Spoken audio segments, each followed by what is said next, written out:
Estados Unidos se opone a cualquier plan de la OTAN de proporcionar aviones de combate a Ucrania. Esto mientras las tropas rusas llegan este miércoles hasta las proximidades de Kiev, en la víspera de la primera reunión de alto nivel entre los dos países desde la invasión de Ucrania. Con esto comenzamos las noticias. Los saluda Silvia Cabrera en Berlín. Titulares.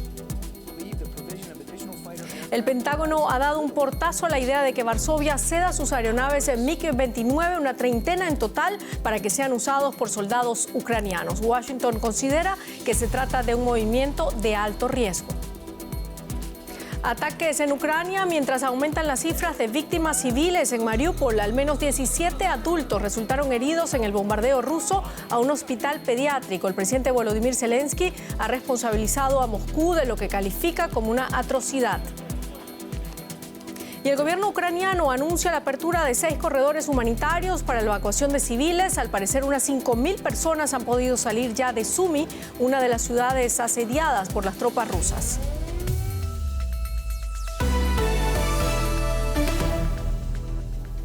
Estados Unidos rechazó definitivamente la propuesta de Polonia de entregar aviones MiG-29 al ejército estadounidense para después proporcionárselos a Ucrania. Esto a pesar de que el presidente ucraniano Volodymyr Zelensky pidió a las potencias occidentales enviar lo más rápido posible aviones de combate a su país.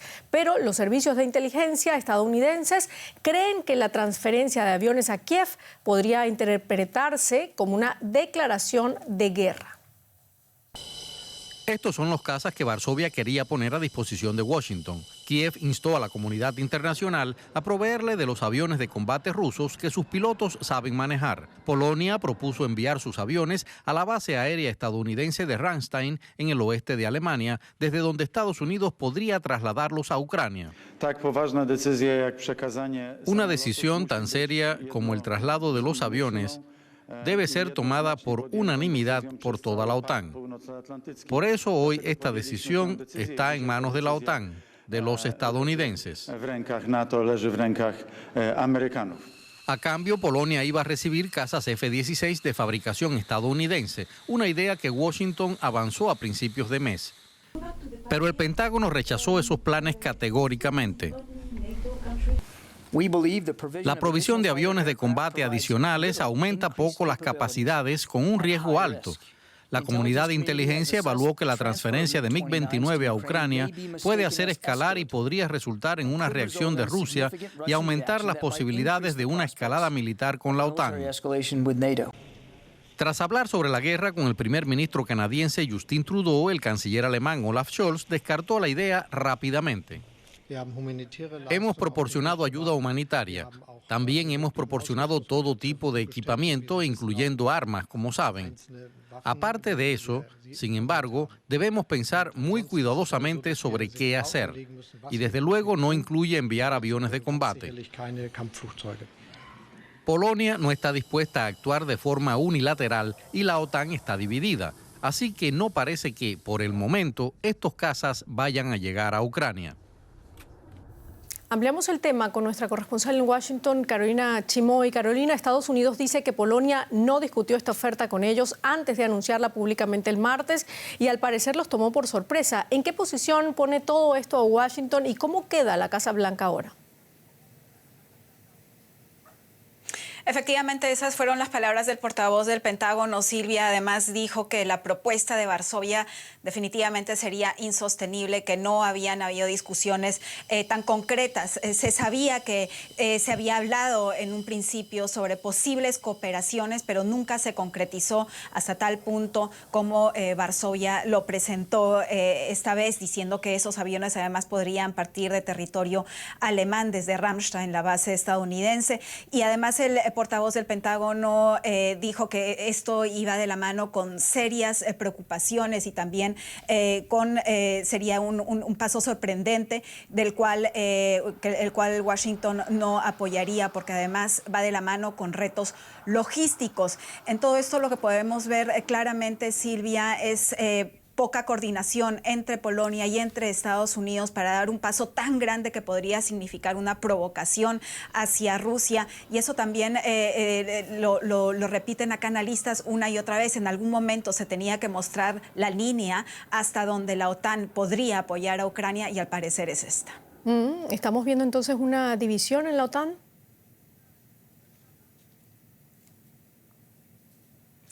Más que una división, se está empezando a aclarar la línea límite. Está claro que los aliados están dispuestos a apoyar a Ucrania con armas, con equipo militar, pero el límite evidentemente son los aviones de combate, y esto lo enseña esta discusión dentro de la OTAN. Y es que en algún punto ellos tienen que jalar la línea límite de apoyo para no involucrarse por completo en la guerra, y al parecer esa es la discusión que estamos viendo ahora, y esa es la línea roja, la línea que divide el involucramiento de la OTAN en la guerra que estamos percibiendo ahora.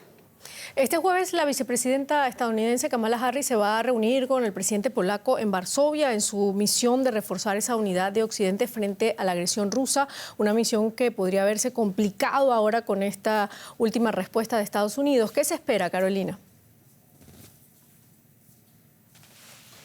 Efectivamente, este viaje de la vicepresidenta Kamala Harris ya estaba planificado hace bastante tiempo, es decir, no es una reacción a la noticia que estamos viendo hoy, Silvia, sino que al menos hace una semana ya estaba planificado este viaje, que es un paso más hacia el esfuerzo que están dando los aliados en Europa y acá a este lado del Atlántico para mostrarse unidos en esta guerra, para dar una respuesta conjunta. Por eso también el secretario de Estado, Antony Blinken, estuvo allá hace unos días, regresa recién hoy día de su gira por Europa, que también tenía esta meta, unir a los aliados. Ahora, con esta noticia, Kamala Harris, claro, tendrá conversaciones algo más difíciles y serán conversaciones de alta diplomacia, donde su meta será apaciguar los fuegos y encontrar de nuevo esa imagen unida que quieren dar los aliados de Occidente.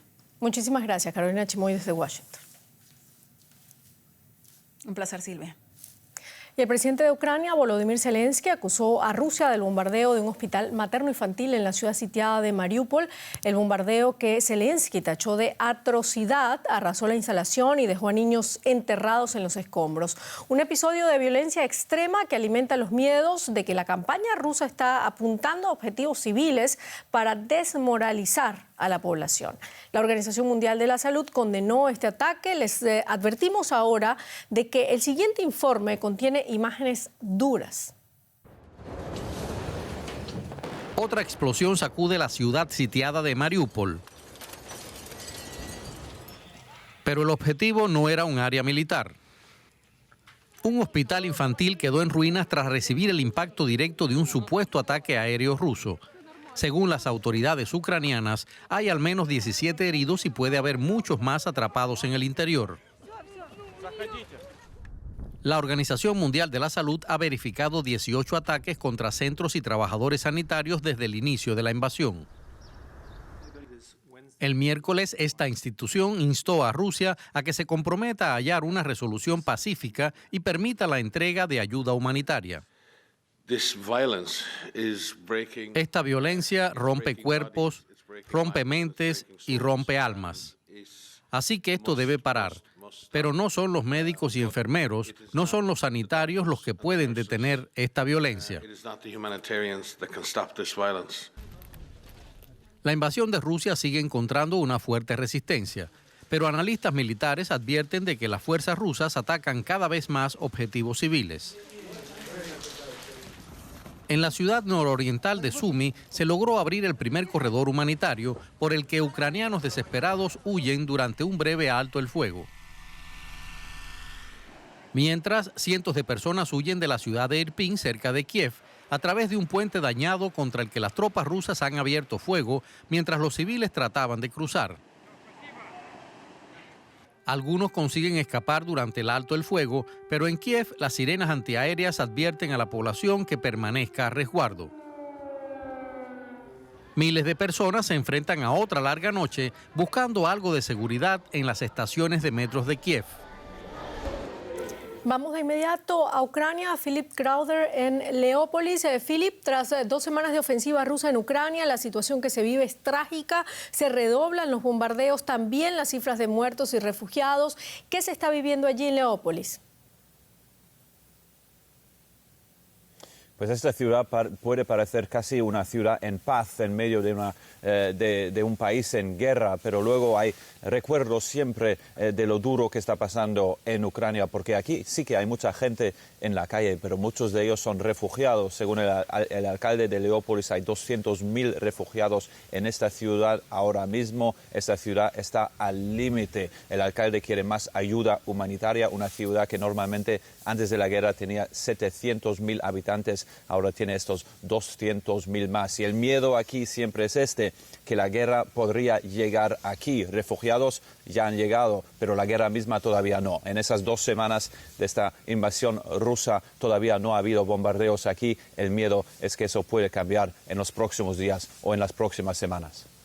Philip, hablemos del ataque registrado este miércoles en el hospital de Mariupol. Zelensky afirma que hay niños bajo los escombros del centro. La situación de la ciudad es apocalíptica, asegura. ¿Qué información manejas tú? Pues sobre el ataque sobre este hospital en Mariupol, tenemos la información de uno de los periodistas de la agencia AP que dice que había visto el avión ruso pasar y que fue un ataque aéreo. Eso todavía no lo tenemos confirmado, pero parece bastante seguro en este momento. En cuanto a las cifras, es bastante increíble, la verdad, saber, según las cifras oficiales ucranianas, hasta ahora que no ha habido muertes en ese ataque al hospital, solo heridos. Eso podría otra vez cambiar en las próximas horas. Lamentablemente. Bueno, para este miércoles estaba pactado, Philip, un alto el fuego por Kiev y Moscú para que miles de personas salieran por los corredores humanitarios. ¿Han logrado los ucranianos escapar de esa guerra? ¿Se ha cumplido la medida? Algunos, parece bastante claro que este alto el fuego no funcionó en Mariupol por las imágenes que acabamos de ver. De Mariupol, según nuestras informaciones, no ha podido salir gente que tan urgentemente necesitaba salir y ayuda humanitaria tampoco ha podido entrar hoy. Ha habido algunos pequeños éxitos en cuanto a altos el fuego y corredores humanitarios abiertos en la ciudad de Sumy, que ya fue mencionado. Ahí otra vez algunos miles han podido salir y también han podido huir algunas personas de los suburbios de Kiev. Pero en otros lados estos altos el fuego muy locales no han funcionado, no han sido respetados. Muy importante ahora, va a haber discusiones entre los ministros de Asuntos Exteriores de Rusia y Ucrania en Turquía ya este jueves. Ahí a lo mejor se pueden pactar algunos altos el fuego más. Muchísimas gracias, Philip Crowder, desde Leópolis. Vamos a la economía. Rosa Casals, cuéntanos. ¿Qué tal, Silvia? Con una nota de última hora. El Fondo Monetario Internacional acaba de aprobar el desembolso de 1.400 millones de dólares en ayuda de emergencia a Ucrania para mitigar el impacto económico que está teniendo la guerra en el país. Un monto que, según el organismo, servirá para hacer frente a necesidades de financiación urgentes. Entre tanto, según los expertos, la avalancha de sanciones impuestas a Rusia podría llevar al país a una suspensión de pagos a partir del próximo mes. La agencia de calificación Fitch revisó a la baja nuevamente la nota de la deuda rusa y cuanto más baja, menos acreedores confiarán en el país y menos posibilidades tendrá de captar dinero a tasas de interés razonables. Fitch justificó la decisión por un decreto presidencial que autoriza a Rusia a reembolsar a los acreedores de algunos países en rublos en vez de monedas extranjeras. Y ya sabemos que Estados Unidos y Reino Unido decidieron prohibir todas las importaciones de gas y petróleo rusos. La Unión Europea, en cambio, es más reticente a aplicar sanciones energéticas al Kremlin porque esto afectaría gravemente al suministro de gas en Europa. Aún así, Bruselas planea reducir las importaciones drásticamente para finales de año y cortar el flujo de gas y petróleo rusos totalmente para el año 2030. Aunque si las tensiones entre Rusia y la Unión Europea siguen escalando, esta fecha podría adelantarse bastante. Aquí, en Wilhelmshaven, debía construirse una terminal para gas licuado hace años, pero nunca se hizo. Ahora se intenta acelerar su construcción para poder importar a Alemania más gas licuado de Estados Unidos, Qatar, Argelia y Japón, en lugar de gas ruso. En la Unión Europea ya se duplicó el suministro de gas licuado en el último año, pero según los expertos no es suficiente, sobre todo si Rusia interrumpe el suministro. Si se llega a la situación de un boicot total, no podremos usar tanto el auto, tendremos que bajar la calefacción en los hogares y notaremos un impacto económico significativo. Los mayores efectos se sentirían en la industria alemana, gran consumidora de energía. El sector alerta de las graves consecuencias por las enormes subidas de los precios. Asegura que en este momento no hay una alternativa al gas para garantizar el suministro eléctrico, calefacción y movilidad. Los consumidores también perciben el aumento de los precios en las gasolineras y en la factura del gas. Antes del ataque ruso, 1 megavatio hora de gas costaba 69 euros. Ya entonces era caro. Menos de 2 semanas después, el precio de la Bolsa de Energía de Leipzig se disparó hasta un récord de 335 euros. Los expertos hablan de pánico porque nadie sabe si Rusia cumplirá su amenaza mañana y cerrará el grifo por completo. Por su parte, la Unión Europea busca independizarse de la energía rusa lo antes posible y apuesta por diversificar los proveedores y acelerar la expansión de las renovables. El objetivo es sustituir 2/3 de las importaciones de gas ruso para finales de año. Esto pondrá fin a nuestra excesiva dependencia y nos dará el margen de maniobra que necesitamos con urgencia.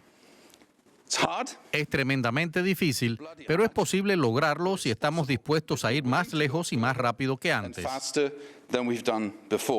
Sin embargo, no será suficiente y no tendrá un efecto inmediato porque algunos países miembros de la Unión Europea dependen hasta en un 100% del gas ruso. Rusia es, además, el segundo proveedor mundial de petróleo. Será difícil renunciar por completo a la energía rusa. Y un vistazo a Estados Unidos. Joe Biden lanzó este miércoles un proyecto que busca crear un dólar digital, aunque prometió prudencia ante los riesgos de esta innovación. El Departamento del Tesoro tendrá ahora 6 meses de plazo para enviarle un informe que detalle las ventajas y desventajas de la eventual creación en Estados Unidos de una moneda digital por parte de la Reserva Federal. Biden quiere poner orden ante la multiplicación de criptomonedas privadas extremadamente volátiles y descentralizadas, tales como el Bitcoin. Un tema que analizamos con nuestra compañera Sara Yáñez Richards, a quien saludamos en Nueva York. ¿Qué tal, Sara? Muy buenas tardes. La orden ejecutiva de Biden llega en un momento en que Estados Unidos y la Unión Europea temen que Rusia esté utilizando justamente criptomonedas para evadir las sanciones internacionales. ¿Tiene la decisión de Biden algo que ver con todo esto? Pues Rosa, según fuentes del gobierno no tiene que ver, porque este proyecto se lleva trabajando desde hace meses, es decir, antes de que empezase esta guerra en Ucrania. No obstante, sí que existe una preocupación en Estados Unidos porque Rusia use este tipo de monedas digitales para evadir sanciones. Es más, la semana pasada, senadores demócratas pidieron al Departamento de Tesoro que les contase cómo pensaban evitar que Rusia usase este tipo de monedas para evitar las sanciones que le estaban llegando por parte de Occidente. No obstante, la administración de Biden dice que tanto las sanciones que le llegan por parte de Estados Unidos como las de Europa están afectando tanto la economía de Rusia que las criptomonedas no serían una solución de escape. Y como bien mencionabas, la Casa Blanca ha dicho que la razón por la que ahora se están acercando a las criptomonedas es para estudiar los riesgos y también oportunidades que podría dar esta divisa al país. Sara, y otra cosa que llamaba hoy la atención es la caída del petróleo después de días en alza. Parece que debido a las esperanzas de una salida a la guerra en Ucrania. Cuéntanos. Efectivamente, estamos viendo un cambio en el precio del petróleo y habría varias razones para ver este cambio. Una de ellas es que los inversores ven que es cada vez menor la posibilidad de que Europa dé aún más sanciones a los hidrocarburos rusos. También se ve como algunos ven como de esperanza hacia la diplomacia las palabras que dio el presidente de Ucrania diciendo que ya no era una máxima máxima prioridad formar parte de la OTAN. Y también los miembros de Estados Unidos señalan a posibles negociaciones entre Estados Unidos, Irak y Estados Unidos y los Emiratos Unidos para hacer que estos países produzcan más petróleo. Muchas gracias por este análisis, Sara Yáñez Richards, desde Nueva York. Un placer, como siempre. Y la lista de empresas occidentales que suspenden sus negocios en Rusia es larga y sigue aumentando. Las marcas más emblemáticas de Estados Unidos y la cultura del capitalismo, como Coca-Cola, Pepsi o Starbucks, suspendieron sus operaciones en Rusia por la guerra. El caso de McDonald's es particular porque llegó al país cuando aún existía la Unión Soviética. Y si bien en buena parte del mundo la empresa trabaja con franquicias, en Rusia es dueña del 84% de los locales. En enero de 1990, poco después de la caída del muro de Berlín, McDonald's abría su primer restaurante en la Plaza Pushkin de Moscú. Los moscovitas hacían colas por horas para probar por primera vez sus hamburguesas. 32 años después, tras la invasión de Rusia a Ucrania, la compañía cierra sus 850 locales en el país, una decisión que muchos rusos no entienden. La actitud de las empresas occidentales es desagradable, por decirlo menos. No comprendo por qué están haciéndonos esto y no es claro qué es lo que quieren conseguir. Somos un pueblo valiente, no van a intimidarnos con algo así. Según McDonald's, la decisión le costará unos $50 millones al mes, ya que continuará pagando el salario de sus 62.000 empleados. A diferencia de otros mercados, en Rusia la compañía opera la mayoría de sus restaurantes de manera directa. Para los competidores locales puede ser una oportunidad imperdible. Es triste, pero no es para tanto. Sobreviviremos sin McDonald's. Tal vez aparezcan buenas marcas rusas de comida rápida. Es una buena oportunidad para que empresas rusas entren en el mercado. McDonald's destacó que la medida es temporal, pero es difícil predecir hasta cuándo sus locales permanecerán cerrados o si reabrirán alguna vez. La marca occidental, que fue emblema de la apertura hacia Occidente de la Unión Soviética, hoy es símbolo de una nueva era de tensión. Uno de los principales destinos a los que Colombia envía sus flores es a Rusia, pero debido a la guerra con Ucrania el comercio se ha detenido. Las sanciones impuestas a Rusia también afectan a los floricultores colombianos, que buscan ahora nuevas formas de cobrar lo que les deben por las flores que enviaron para la celebración del Día de la Mujer y que fueron despachadas antes de que comenzara la guerra. Esta rosa de variedad Freedom estaba lista para su envío a Rusia, pero no llegará a su destino. La guerra con Ucrania ha suspendido las actividades comerciales de los floricultores colombianos con sus clientes rusos. Las sanciones interpuestas por la OTAN detuvieron los pagos pendientes. Para nosotros Rusia es un mercado muy importante, Ucrania menos, pero también vendemos a Ucrania, pero Rusia es nuestro tercer mercado. A nivel Colombia no es tan importante, pero pues también debe estar entre los 5 mercados más importantes y definitivamente pues nos afecta porque en este momento está cerrado el mercado por las sanciones. Por un lado, pues la demanda se paró porque los mismos clientes dejaron de pedir, y por otro lado pues está un tema de que a raíz de las sanciones pues el sistema SWIFT, que es con lo que ellos nos pagan, el sistema bancario está completamente bloqueado. Los principales mercados para las flores colombianas son el norteamericano, el europeo y el asiático. Rusia depara al país un ingreso de más de $60 millones por venta de flores. Los floricultores tendrán que buscar otros mercados para compensar la demanda perdida, una tarea que no es nada sencilla. Pues para algunas fincas que se han especializado en ese mercado, pues sí representa un porcentaje alto. Este negocio de las flores no es que yo produzco flores y mando las flores para un lado y después las resuelvo mandar para otro lado. Cada mercado tiene unas características, unas exigencias, unas variedades. A principios de año el negocio parecía estar floreciendo, así que muchos cultivos contrataron más personal. Para Yadiris Luna, una oportunidad de conseguir un trabajo estable en medio de la crisis económica que padece Colombia. Pues ha sido una experiencia muy linda, ya que he conocido mucha variedad de flor, mucha diversidad de clavel, mini clavel, dianthus, barbatus. Y pues me ha parecido una oportunidad de trabajo muy linda, con la cual yo he podido sobrevivir y sacar mi familia adelante. Pero el optimismo se ha marchitado. Alberto Puertas lleva 35 años en este oficio y sabe que esta nueva coyuntura traerá dificultades a los dueños de los cultivos y a sus empleados. Puedo asegurar que entre un 20 y 30% saldría hacia Rusia. Es la flor que exportamos hacia allá, sí, un 20-30%. Pues obviamente serían menos ingresos y tendríamos que empezar a buscar nuevos mercados y pues hemos tenido con Rusia unos clientes fijos que pues nos afectarían si no podemos despacharles a ellos. En el cultivo se organiza hoy una visita de potenciales clientes. Acá les muestran las nuevas variedades de claveles cultivados en los últimos años. Los visitantes saben que la coyuntura del mercado colombiano está cambiando.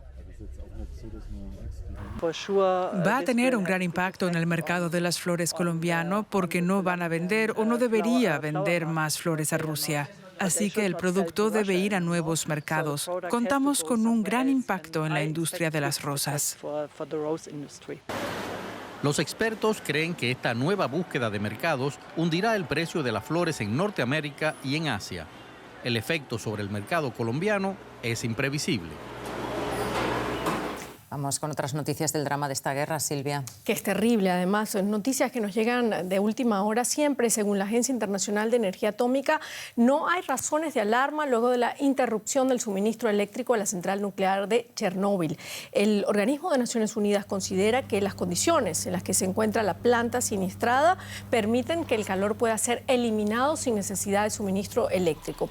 Chernóbil fue ocupada por las fuerzas rusas en los primeros días de la invasión. Para terminar, un resumen de lo último de esta crisis en Ucrania. Washington rechazó la propuesta del gobierno polaco de transferir aviones de combate a Estados Unidos para su envío a Ucrania por ser inviable, según el secretario de prensa del Pentágono, John Kirby. Ucrania lleva días instando a las potencias occidentales a que les envíen aviones de combate para defenderse, pero Estados Unidos teme que Rusia considere el acuerdo un gesto hostil. Terminamos. Muchísimas gracias por habernos acompañado. Hasta luego.